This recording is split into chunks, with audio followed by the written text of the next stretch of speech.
Voilà. Voyez-vous, nous sommes à quasiment un siècle de la Première Guerre mondiale.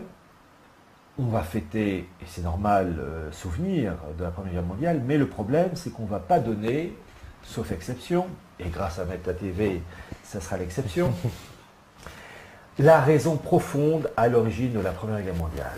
Les Français, en 2013, ne connaissent toujours pas les raisons de la Première Guerre mondiale. Parce que cet événement, la Première Guerre mondiale, a été vraiment l'élément déterminant qui a permis la mise en place par étapes de tout ce qu'on voit aujourd'hui, que ce soit le marché transatlantique, les blocs continentaux qui se mettent en place, avec ensuite aussi la création de l'État d'Israël, la reconnaissance d'un foyer juif, Balfour en 1917, 1916, pardon, 1917, c'est la révolution bolchevique. Donc on voit que la Première Guerre mondiale est à l'origine de tous les maux qui s'abattent et qui vraiment s'abattent et qui même s'enracinent et qui sont en train de nous étrangler. Donc il faut aller à la racine. Quand on parle des origines de la Première Guerre mondiale, on cite des éléments justes mais secondaires. On va dire que un élément qui a joué, enfin voilà, la guerre de 14, c'est le fait que les Français n'acceptaient pas que l'Alsace-Moselle, on dit Lorraine, mais c'était l'Alsace-Moselle, la région de Metz, soit possession allemande depuis 1871. C'est vrai, ça crée une zizanie. Il y avait rivalité entre l'Empire russe, le panslavisme, et le pangermanisme, Guillaume II, Deuxième Reich. Donc il y avait plein d'éléments. Rivalité économique entre l'Allemagne et l'Empire britannique, l'Allemagne prenant peu à peu le pas économique sur l'Angleterre. Ces éléments ont joué évidemment un point énorme. Mais ce sont des éléments, entre guillemets, secondaires. L'élément, il est d'ordre géopolitique avec des répercussions économiques. Voyez-vous, l'Empire britannique est né, c'est vraiment développé après la défaite française, la Révolution française, le Directoire, l'Empire, 1815, la France est ratiboisée en 1815. Et là, il y a un excellent bouquin qui est sorti il y a des années, il y a peut-être 20 ans ou 25 ans, de René Sédillot, Le coût de la Révolution française. C'est comme pour les coupes de cheveux, before et after, avant et après. Vous avez la situation de la France avant la Révolution et la situation de la France après, dans le point de vue économique, démographique, les dégâts d'un point de vue culturel, où il y a eu des chefs-d'œuvre en France qui ont été détruits, et donc la France était ratiboisée. Je rappelle que la France, en additionnant tous les morts des guerres de l'Empire, les guerres de la Révolution, le génocide vendéen, pour une population de 26-27 millions d'habitants, il y a eu à peu près 2 millions de morts. C'est-à-dire autant que les Français morts durant la Première Guerre et Seconde Guerre mondiale, avec une population de 40 millions. Bon. Donc en 1815, ces 2 millions à peu près d'hommes, qui avaient entre 18 et 35 ans, parce qu'à l'époque on vivait moins jeune, eh bien c'était 2 millions de reproducteurs en moins, et puis aussi 2 millions d'hommes qui n'allaient pas travailler, qui n'allaient pas avoir, quand on est jeune, on a souvent des idées pour lancer une entreprise, etc. Donc la France est un pays qui est scié en 1815, et c'est vraiment le lancement et le développement de l'Empire britannique, qui va occuper, grosso modo, un quart des terres émergées, le Canada, une partie de l'Afrique, et l'Inde, la perle de l'Empire, ou même l'impératrice, enfin la reine Victoria sera, couronnée impératrice des Indes. Bon, cet Empire britannique passait par la marine, une marine qui était la première au monde, marine de guerre, marine commerciale, marine qui fonctionnait au charbon. Et puis fin 19e, début 20e siècle, vous avez la Révolution, où on passe du charbon au pétrole.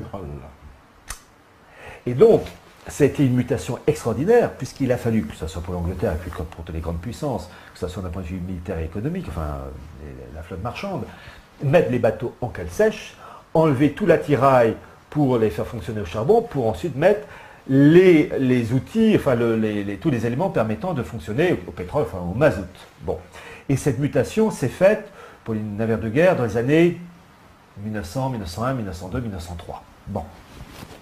Dans cette histoire, la Grande-Bretagne était la première puissance maritime, mais talonnée par l'Allemagne de Guillaume II, qui voulait, je cite son expression, sa place au soleil, et qui avait mis en place, sous l'impulsion du grand amiral allemand von Tirpitz, la Horsey-Flotte, la flotte de haute mer, qui devait tenir la dragée haute à la marine de guerre britannique. Et les Allemands, comme les Anglais, ils sont passés du charbon au pétrole.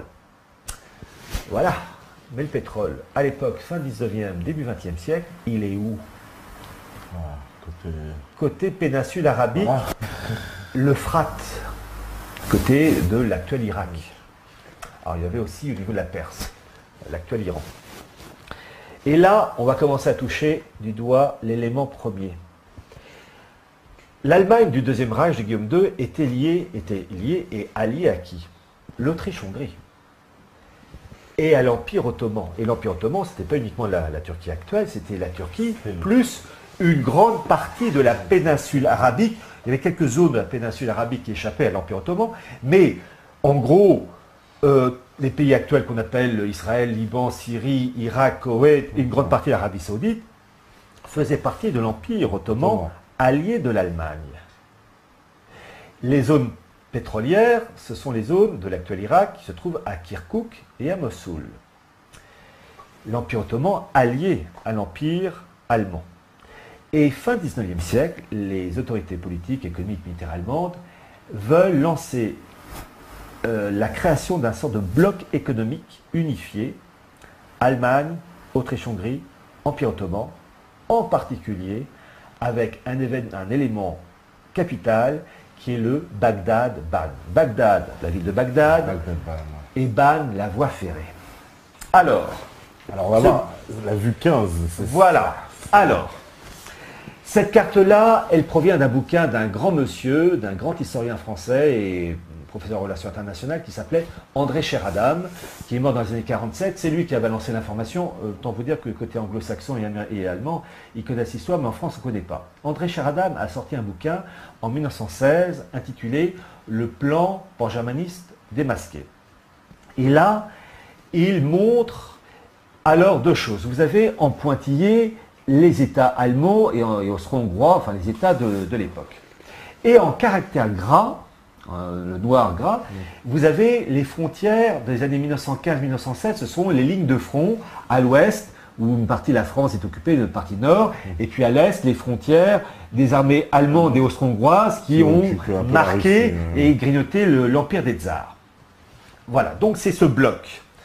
Et vous avez ce tracé qui part de Hambourg, qui traverse l'Autriche-Hongrie, allez, l'Allemagne, pas de problème, et qui traverse, la Serbie, qui n'était pas allée l'Allemagne, bon, ensuite qui continue la Bulgarie, allez l'Allemagne, et l'Empire ottoman, et là, bon, c'est un trait évidemment simplifié, qui zigzague à travers les vallées ottomanes, qui traverse la Mésopotamie, et qui va jusqu'à l'actuel Koweït, le Châtel arabe, et quel est le projet grandiose des autorités politiques, économiques, militaires allemandes à la fin du XIXe siècle sous l'égide de Guillaume II, c'est de réussir à créer un bloc terrestre réunissant ces trois États, une sorte de communauté économique unifiée, avec un cordon ombilical, le Bagdad-Ban, qui était un oléoduc sur rail.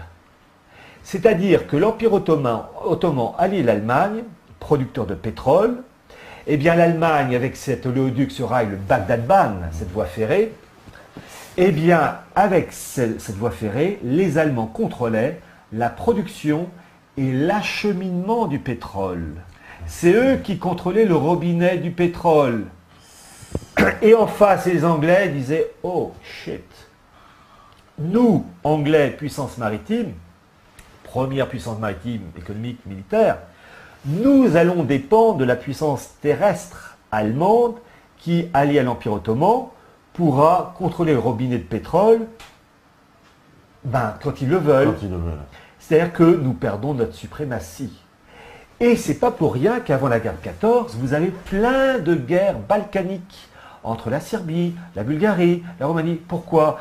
Tout ça, c'était excité par les Anglais qui voulaient créer une pagaille telle pour ralentir la construction du Bagdad-Ban. Et c'est révélateur. Vous avez le livre de William Engdahl, Pétrole, une guerre d'un siècle. William Engdahl, qui est un professeur de relations internationales américain, qui a enseigné dans une grande université américaine, qui a publié un bouquin, donc ce titre, Pétrole, histoire d'un siècle, qui est sorti en 2003-2004, où il publie le texte du Times, journal anglais le Times, des années 1895-96, je n'ai plus la date exacte, où le Times, donc c'est l'époque où il y a les premières ébauches du Bagdad-Ban, ou le Times, qui est en fait le porte-parole des grands, de l'aristocratie, enfin le lobby anglo-saxon, dit en gros ceci: si les Allemands réussissent à construire ce Bagdad-Bad et donc à contrôler la production de pétrole, etc., nous, Anglais, c'est terminé. C'est terminé.